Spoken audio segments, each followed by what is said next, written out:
Hello everyone, welcome back to the channel. In this video I explain Grab app review to see if it's worth using.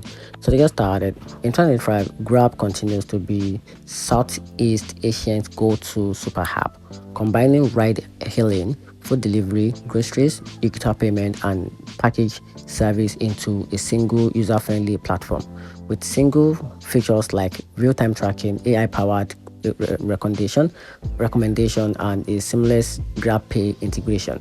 It's a reliable everyday tool for millions. Loyalty peak for Grab reward and frequent app update have kept it competitive, and its growing presence in financial service and merchant tools add extra value for both users and drivers.